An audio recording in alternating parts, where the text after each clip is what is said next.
Era uma noite fria, úmida, daquelas em que até as ruas parecem chorar. Carros passavam apressados, gotas de chuva escorriam pelas lâmpadas dos postes, e na beira de uma ponte solitária, Clara, uma mulher de 37 anos, olhava fixamente para as águas escuras que corriam lá embaixo. Seu corpo tremia, mas não era apenas por causa do frio. Era o peso da vida. Era o fardo de anos de silêncio, de dores acumuladas, de sonhos esmagados um a um até restar apenas uma sombra de quem ela já fora um dia. Clara não tinha filhos. Não por falta de desejo, mas por algo que a consumira desde jovem: a infertilidade. Todos os médicos já haviam sido claros. Você nunca poderá gerar uma criança. Essas palavras ecoavam em sua mente como uma maldição. E em cada Natal, em cada aniversário, em cada encontro de família, ela sentia o olhar dos outros, os cochichos disfarçados, as frases cruéis ditas sem pensar. Coitada, já está velha e nunca foi mãe. Uma mulher de verdade deixa sua marca no mundo com filhos. Clara sorria por fora, mas por dentro morria aos pedaços. Seu marido, depois de anos de tentativas frustradas, simplesmente foi embora. Deixou sobre a mesa uma carta curta, como se fosse um recado qualquer. Desculpe, mas não consigo viver sem a chance de ser pai. Espero que você entenda. Ela entendeu. Entendeu que estava sozinha. Entendeu que para o mundo ela não era suficiente. E naquela noite, olhando para as águas escuras do rio, Clara acreditava que não havia mais razão para continuar. É melhor acabar logo. Ninguém vai sentir falta mesmo, murmurou entre lágrimas. Mas antes que desse um passo em direção ao vazio, um som cortou o silêncio da noite. Fraco, trêmulo, mas inconfundível. Um choro de bebê. Clara parou. Seu coração disparou. Olhou para os lados, tentando entender se sua mente estava pregando uma peça. Mas não. O som vinha de perto, muito perto. Ela caminhou devagar, com os pés pesados, seguindo aquele som. O choro vinha de uma lixeira, abandonada sob a ponte, quase invisível na escuridão. Com as mãos trêmulas, Clara afastou o saco preto que cobria a abertura. E ali estava, um bebê, pequeno, indefeso, enrolado em panos sujos, com o rosto vermelho de frio e desespero. Clara levou as mãos à boca, incrédula. Seus olhos se encheram de lágrimas de choque. Meu Deus, quem faria uma coisa dessas? De repente, tudo dentro dela mudou. A dor da infertilidade, a solidão, o vazio que a empurrava para a morte, tudo deu lugar a um sentimento novo, avassalador. Era instinto, era amor. Era como se Deus tivesse colocado aquele bebê ali, naquela noite, exatamente para ela. Clara pegou a criança nos braços. Sentiu sua fragilidade, seu calor, seu coraçãozinho batendo rápido. E naquele instante, a decisão que antes parecia irreversível simplesmente desapareceu. Ela não queria mais morrer. Ela queria viver. Viver por aquele bebê. E enquanto o segurava junto ao peito, murmurou em prantos: Você é a minha razão. Você é o meu milagre. Clara caminhava pela madrugada segurando o bebê contra o peito. A chuva caía fina, mas parecia lavar não só a rua, como também a alma dela. Cada passo era incerto, mas cada batida do coração da criança era um lembrete. Ela não estava mais sozinha. Quando chegou em casa, um pequeno apartamento simples no subúrbio, Clara envolveu o bebê em uma manta limpa, improvisou um berço com uma caixa de madeira forrada de panos e ficou ali, observando-o respirar. Ele parecia um anjo, tão pequeno, tão inocente, tão dependente dela. Mas com a ternura veio também o medo. Clara sabia que não poderia simplesmente ficar com aquela criança. Havia leis, havia regras, havia autoridades. E se viessem tirá-lo dela? E se fosse só um empréstimo momentâneo, um presente que ela não poderia segurar? O coração dela se apertava só de pensar. Mas naquele instante, o medo era menor que o amor. Na manhã seguinte, exausta e ainda com os olhos inchados de tanto chorar, Clara tomou uma decisão. Iria à polícia. Levou o bebê nos braços, coberto com a manta azul que havia guardado anos antes. Uma manta que comprara quando ainda acreditava que poderia ser mãe. Na delegacia, o policial olhou desconfiado. A senhora encontrou um bebê? No lixo? Perguntou franzindo a testa. Clara assentiu, a voz trêmula. Sim, senhor. Ele estava lá, sozinho. Eu não podia deixá-lo morrer. O policial suspirou, anotou algumas coisas e disse: vamos acionar o conselho tutelar. Mas a senhora precisa entender. Essa criança não pode simplesmente ficar com você. Essas palavras atingiram Clara como facadas. Ela sentiu os olhos marejarem de novo. Por favor, ele precisa de mim. Ele não tem ninguém. Eu encontrei. Eu o salvei. Mas a lei era fria. A burocracia não conhecia compaixão. Enquanto ela falava, uma assistente social chegou. Era uma mulher séria, de olhar calculista. Pegou o bebê nos braços, como se fosse apenas mais um processo em sua rotina. Clara, desesperada, segurou a mão da criança uma última vez. Não tire ele de mim, por favor. A assistente respondeu seca. A senhora não é a mãe. Isso não está em suas mãos. E assim, em poucos minutos, o pequeno milagre foi levado embora. Clara ficou parada na delegacia com o peito vazio, os olhos fixos no nada. Era como se tivessem arrancado sua última razão de existir, mas algo dentro dela queimava. Um instinto novo, uma força que ela nunca havia sentido antes. Ela não ia desistir. Não dessa vez. Não do bebê que encontrara no exato instante em que pretendia morrer. Clara decidiu. Lutaria por ele até o fim. E assim começava uma batalha inesperada, contra leis, preconceitos e até contra seus próprios fantasmas. Clara voltou para casa naquela noite com os olhos secos, mas com o coração em chamas. A cada canto do apartamento, o silêncio era ensurdecedor. Ela olhava para a manta azul no sofá, a mesma que havia aquecido o bebê apenas por algumas horas. E foi nesse silêncio que uma promessa nasceu. Eu vou lutar por você, não importa o que custe. Você é meu milagre, e eu não vou deixar o mundo te tirar de mim. No dia seguinte, Clara procurou um advogado da comunidade, um homem simples chamado Dr. Henrique. Ele a ouviu em silêncio, enquanto ela narrava cada detalhe da noite da ponte. Quando terminou, ele respirou fundo e disse com franqueza: Dona Clara, a senhora precisa estar preparada. Não é fácil conseguir a guarda de uma criança encontrada em abandono. O sistema geralmente encaminha para a adoção formal, e pessoas solteiras, com histórico de depressão, têm poucas chances. As palavras do advogado foram como socos, mas Clara não recuou. Eu não quero chances. Eu quero lutar. Esse bebê apareceu no momento em que eu ia acabar com a minha vida. Eu sei que parece loucura, doutor, mas eu sinto que ele foi enviado para mim. Eu não posso simplesmente desistir dele. O advogado a encarou com seriedade. Havia algo nos olhos dela, uma força desesperada, mas verdadeira. Então ele disse: se é isso que a senhora quer, eu vou ajudar. Mas saiba que essa luta será dura. E de fato foi. Na primeira audiência com o conselho tutelar, Clara foi bombardeada com perguntas cortantes. A senhora é casada? Não. Tem filhos? Não. Mas já fez acompanhamento psicológico? Sim. Motivo? Depressão. Cada resposta parecia um prego na tampa do caixão de suas esperanças. Os olhares desconfiados dos conselheiros diziam tudo. Para eles, Clara não passava de uma mulher instável, carente, tentando agarrar-se a uma criança que não era sua. Uma das assistentes chegou a ironizar. A senhora não acha que está tentando preencher um vazio emocional? Esse bebê precisa de estabilidade. Não é um remédio para sua dor. As palavras foram cruéis, mas ao invés de derrubá-la, incendiaram ainda mais sua determinação. Clara respirou fundo e respondeu com a voz firme: eu não quero um remédio. Eu quero dar amor. Eu quero ser mãe. E se vocês não acreditam em mim, eu vou provar que mereço essa chance. E assim começou sua verdadeira batalha. Clara passou a trabalhar dobrado para pagar advogados melhores. Entrou em terapia novamente, não como paciente frágil, mas como guerreira que queria mostrar ao mundo que estava pronta. Fez cursos de primeiros socorros, de cuidados com bebês, de psicologia infantil.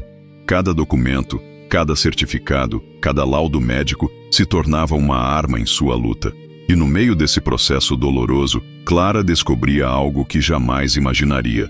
A mulher que um dia quis morrer estava finalmente aprendendo a viver. Mas o sistema não seria seu único inimigo. Na sombra, alguém começava a se mover. Alguém que poderia mudar tudo. A mãe biológica do bebê. Meses haviam se passado desde a noite em que Clara encontrara o bebê no lixo. Ela já tinha decorado cada detalhe do processo, cada assinatura, cada papel que precisava entregar. Seu pequeno apartamento estava cheio de apostilas, certificados e laudos médicos que mostravam sua dedicação. Mas por mais que se preparasse, nada poderia antecipar o que estava por vir. Numa manhã chuvosa, quando Clara chegou ao fórum para mais uma audiência, encontrou o advogado com o semblante carregado. Doutor. Henrique hesitou antes de falar, mas não podia esconder a notícia. Clara, a mãe biológica, apareceu. As palavras caíram sobre ela como um trovão. A mãe? Seus olhos se arregalaram. Mas, como? Depois de tudo que ela fez? O advogado explicou. Ela foi localizada pela polícia. Tem apenas 19 anos. Disse que estava desesperada, sem dinheiro, sem apoio, e agora está pedindo a guarda de volta. Clara sentiu o chão sumir sob seus pés. Imagens daquela noite voltaram à sua mente. O choro frágil no lixo, o bebê tremendo de frio, a sensação de desespero e abandono. Ela o jogou fora como se fosse nada. E agora quer levá-lo de volta? O advogado suspirou, compreensivo. Eu sei, mas a lei tende a favorecer a mãe biológica, desde que ela prove condições mínimas para cuidar da criança. Vai ser uma luta muito, muito difícil. Clara saiu dali em choque, mas dentro dela, a chama não apagou. Se antes ela lutava contra um sistema impessoal, agora lutava contra alguém de carne e osso, alguém que tinha dado a vida ao bebê, mas também quase lhe tirara. Na audiência seguinte, Clara finalmente viu a mãe biológica, uma jovem magra, de olhar perdido, chamada Natália. Havia marcas de sofrimento em seu rosto, mas também uma estranha altivez em sua postura. Quando o juiz perguntou se ela reconhecia o que havia feito, Natália respondeu sem remorso. Eu estava desesperada, mas agora quero meu filho de volta. Ele é meu sangue. Clara quase não conseguiu se conter. Seu coração gritava, mas sua voz saiu embargada. Com todo respeito, Excelência, esse bebê só está vivo porque eu o encontrei. Eu o amei desde o primeiro instante. Não é só questão de sangue, é questão de quem está disposto a dar a vida por ele. O tribunal ficou em silêncio. Os olhares se voltaram para ela. A emoção era real, palpável. Mas no fundo, Clara sabia. A luta estava apenas começando. Agora não era apenas um processo de adoção. Era uma guerra por amor. E o mais cruel de tudo, em algum lugar do coração, Clara também sabia que Natália não era apenas uma inimiga. Era uma jovem perdida, talvez vítima de um destino duro, exatamente como ela própria já fora um dia. A diferença é que, enquanto Clara escolhera lutar, Natália havia escolhido abandonar. E essa diferença poderia decidir o futuro de todos. Os dias que se seguiram à audiência foram de angústia. Clara mal conseguia dormir. Cada vez que fechava os olhos, via Natália estendendo os braços para o bebê, e a sensação de perdê-lo a corroía por dentro. Mas o destino reservava uma prova ainda mais cruel. Numa tarde fria, Clara recebeu um telefonema do abrigo onde o bebê estava temporariamente sob custódia. A voz da coordenadora soava aflita. Dona Clara, precisamos que a senhora venha imediatamente ao hospital. O bebê, ele está muito doente. O mundo dela parou. O coração disparou e, sem pensar, ela correu. Pegou o primeiro ônibus, as mãos trêmulas, o peito arfando de desespero. Ao chegar ao hospital, o cenário a dilacerou. O bebê estava deitado em uma pequena incubadora, ligado a tubos, respirando com dificuldade. O médico explicou que era uma forte pneumonia, agravada pelo tempo em que ficara exposto ao frio naquela noite fatídica. Clara se aproximou, encostou a mão no vidro e lágrimas rolaram por seu rosto. Meu pequeno, meu milagre, por favor, não me deixe agora. Enquanto ela chorava, uma presença inesperada surgiu na sala. Natália, a mãe biológica. Ela também olhava para a criança, os olhos marejados, mas havia algo diferente. Culpa. Natália murmurou quase sem voz. Eu nunca imaginei que ele passaria por isso. Eu só queria que minha dor acabasse. Eu era fraca. Clara a encarou, os olhos cheios de indignação. Fraca? Você o deixou para morrer, Natália. Se eu não estivesse lá naquela noite, ele não estaria aqui agora. E você tem a audácia de pedir para tê-lo de volta? Natália engoliu seco, sem resposta. Os dias no hospital foram um teste para ambas. Enquanto os médicos lutavam pela vida do bebê, Clara não arredava o pé. Cantava baixinho para ele. Segurava suas mãozinhas sempre que permitiam. Natália também aparecia, mas de maneira distante, como se carregasse um peso que não sabia como lidar. Foi nesse período que os assistentes sociais e o juiz começaram a observar algo além dos documentos. Quem realmente estava presente, quem realmente lutava, quem realmente amava. Certa noite, exausta, Clara cochilou numa cadeira ao lado da incubadora. De repente, foi acordada por um som frágil, mas poderoso. O bebê estava abrindo os olhos. Ela levantou em um salto, lágrimas de alívio caindo no mesmo instante. Você é forte. Você é mais forte do que todos nós, meu pequeno. O médico entrou e sorriu discretamente. Ele está reagindo bem. É um lutador, vai sobreviver. Clara sentiu o coração explodir em gratidão. Mas o que ela não sabia é que essa vitória seria apenas o início de uma batalha ainda maior. No fundo do corredor, Natália observava a cena em silêncio. Seu rosto estava dividido entre inveja, arrependimento e algo mais profundo. Uma decisão que ela ainda não havia tomado. E essa decisão poderia mudar para sempre o destino dos três. O bebê finalmente se recuperara da pneumonia. Clara deixou o hospital exausta, mas também fortalecida. Sentia que a ligação entre ela e aquela criança era inquebrável. Cada lágrima, cada oração, cada noite sem dormir ao lado da incubadora. Tudo aquilo era a prova viva de que ela não estava apenas tentando preencher um vazio. Ela já era mãe, mas agora viria o momento mais difícil, a audiência final. O fórum estava lotado naquele dia. Além de Clara e seu advogado, Natália também compareceu, acompanhada de uma defensora pública. As duas não trocavam palavras, mas seus olhares diziam tudo. Esperança e desespero se misturavam em silêncio. O juiz, um homem sério e de voz grave, abriu a sessão. Estamos aqui para decidir o destino de uma criança que, por circunstâncias trágicas, foi encontrada em abandono. A disputa é entre a mãe biológica, que pede a guarda de volta, e a requerente, senhora Clara, que deseja a adoção. A sala ficou em silêncio. O primeiro a falar foi o advogado de Clara, Dr. Henrique. Com voz firme, ele apresentou laudos médicos, certificados, testemunhos de vizinhos que viam Clara preparar o apartamento, comprar roupas, se capacitar para ser mãe. Mostrou até fotos dela no hospital, cuidando do bebê. E então concluiu: Excelência, sangue pode dar origem à vida, mas é o amor que a sustenta. Quem esteve ao lado dessa criança desde o início não foi a mãe biológica, mas Clara. E ninguém pode negar que ela já exerce o papel de mãe. Clara chorava em silêncio, mas manteve-se ereta. Era a verdade. Agora era a vez de Natália. A defensora pública tentou argumentar. Minha cliente é jovem, cometeu erros, mas se arrependeu. O direito natural de uma mãe é criar o próprio filho, e ela está disposta a recomeçar. O juiz então pediu que Natália falasse por si mesma. A jovem levantou-se tremendo e disse: Eu errei.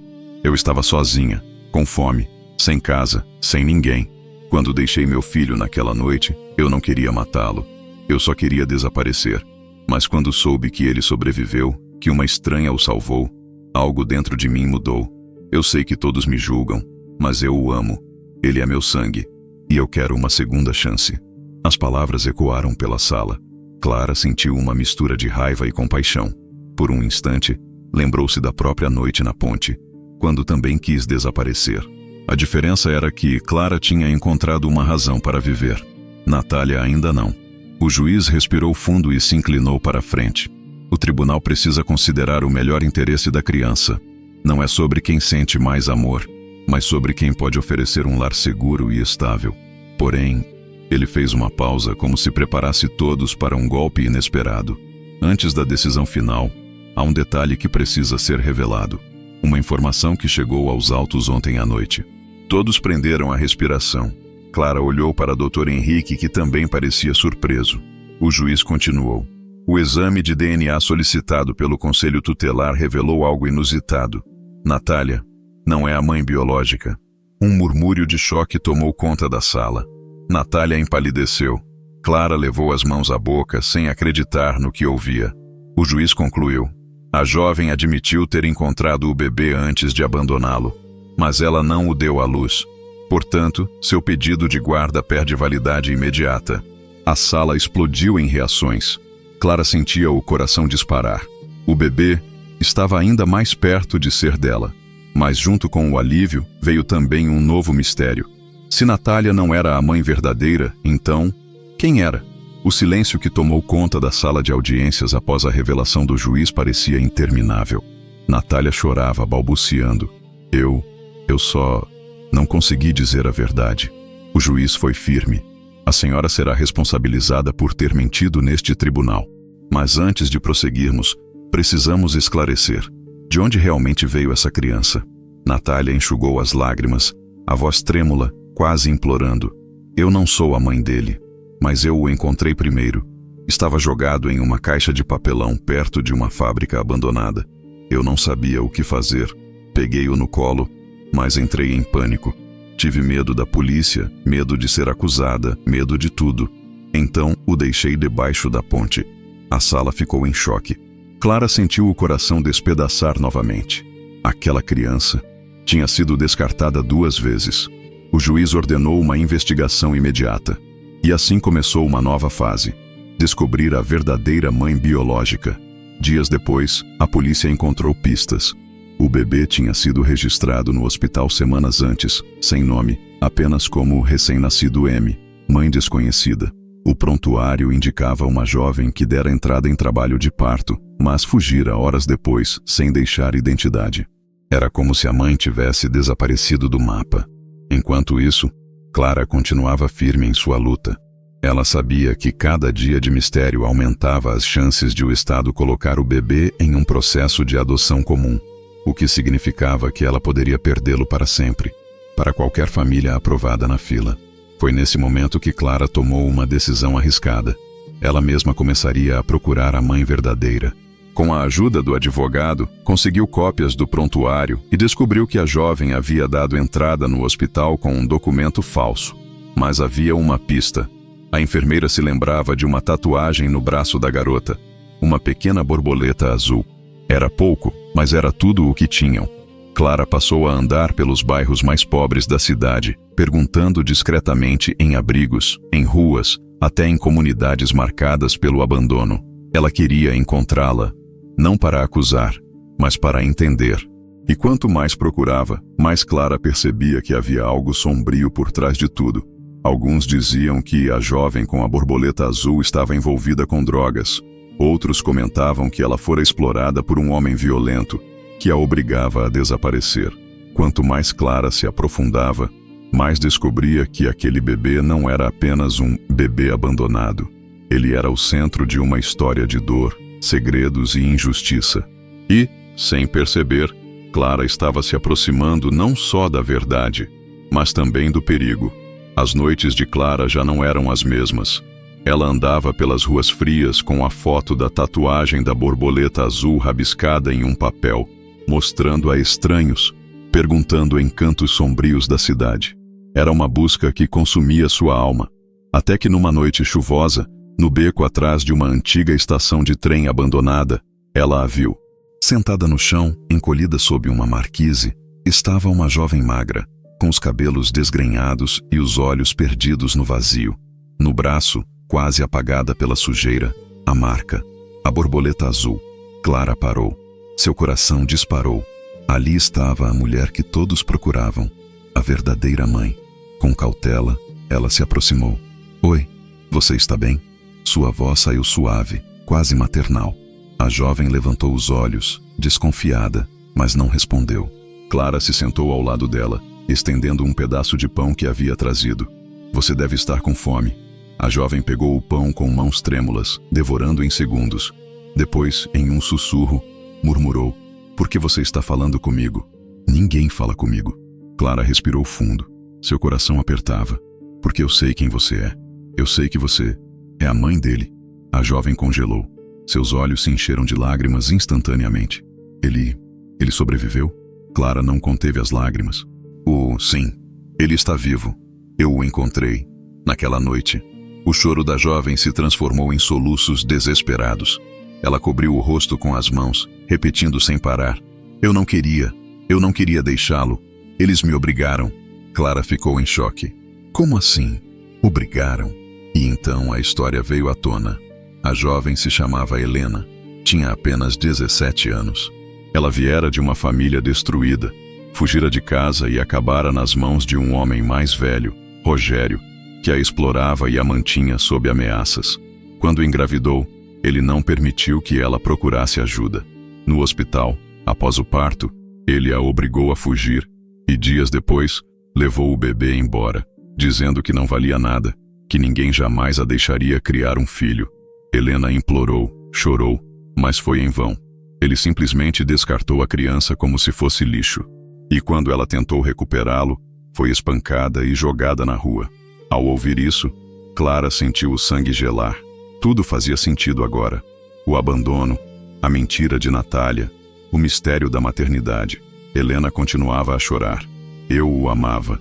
Eu ainda amo, mas não tenho forças, não tenho nada. Se ele está vivo, se ele está seguro, então talvez seja melhor assim. Clara segurou suas mãos com firmeza.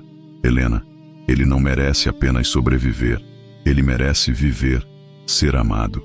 E você também merece uma chance. Mas precisa me ajudar. Precisa contar sua história ao juiz. Só assim poderemos protegê-lo desse homem e dar a ele um futuro. Helena a olhou nos olhos, hesitante. No fundo, queria acreditar, mas o medo a consumia. E antes que pudesse responder, um barulho forte ecoou no beco. Passos pesados se aproximando. Uma voz rouca gritou: Helena, eu já disse que você não fala com ninguém. Clara se virou. Ali estava Rogério, o homem que a jovem tanto temia. E agora, o perigo era real. O beco, já escuro pela noite e molhado pela chuva, ficou ainda mais sufocante quando Rogério apareceu. Ele era alto, de olhar duro, barba por fazer e uma presença ameaçadora que parecia dominar o ambiente. Eu avisei, Helena. Ele avançava, cada passo pesado ecoando no silêncio da madrugada. Você não fala com ninguém, entendeu? Helena se encolheu no canto, tremendo como uma criança assustada. Mas Clara, mesmo com o coração acelerado, se colocou entre eles. Chega! Você não vai encostar mais um dedo nela. Rogério riu, um riso frio, debochado. E quem é você, dona? Outra maluca que acha que pode salvar gente perdida? Essa aí não vale nada. E aquele bebê? Muito menos. As palavras caíram como facadas em Clara. O coração dela queimava de raiva. Aquele bebê é um milagre. Ele tem valor, sim, e muito mais do que você pode imaginar. E se ele está vivo hoje, é porque Deus não deixou que sua crueldade fosse a última palavra. Rogério se aproximou, estreitando os olhos. Você não sabe com quem está mexendo. Se continuar, vai se arrepender. O medo queria dominá-la. Mas Clara lembrou-se da noite na ponte.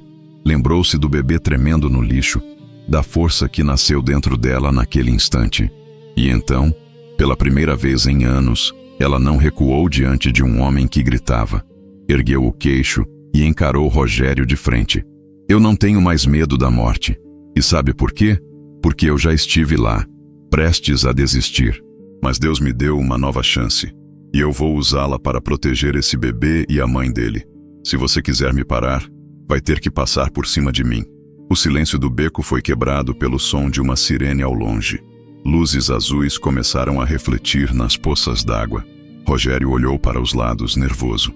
Alguém havia chamado a polícia. Em segundos, viaturas entraram no beco. Policiais saíram com armas em punho. Parado aí, mãos na cabeça! Gritaram. Rogério tentou fugir, mas foi rapidamente cercado e imobilizado. Helena chorava sem parar, aliviada e assustada ao mesmo tempo. Um dos policiais se aproximou de Clara. Recebemos uma denúncia anônima. Alguém disse que este homem estava envolvido com abandono de menor e exploração de uma jovem. Parece que chegamos na hora certa. Clara respirou fundo, sentindo as pernas fraquejarem. Ela olhou para Helena e a abraçou forte. Acabou. Agora acabou.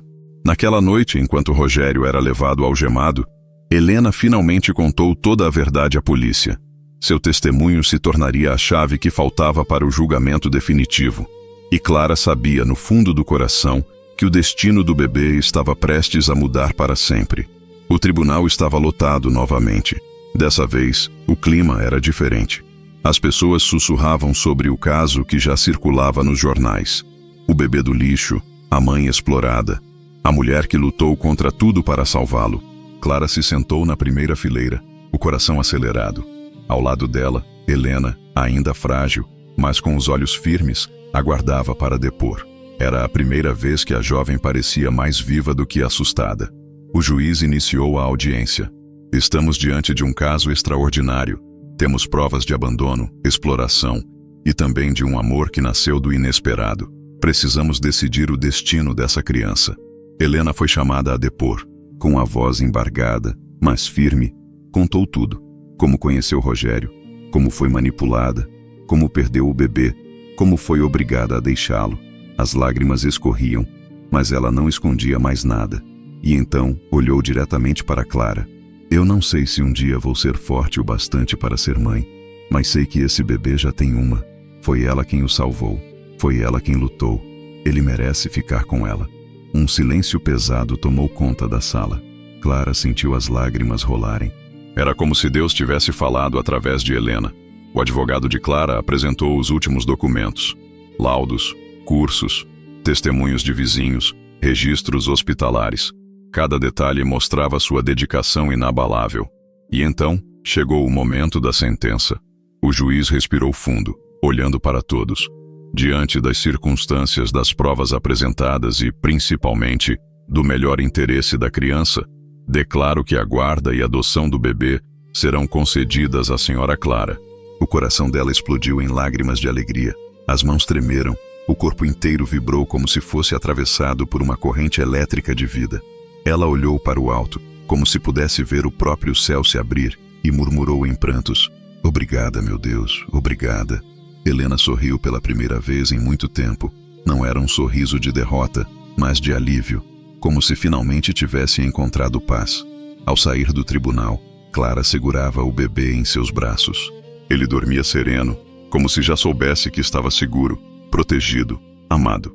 Naquela noite, ao colocá-lo em seu pequeno berço improvisado, Clara se ajoelhou ao lado e chorou, não de tristeza, mas de gratidão.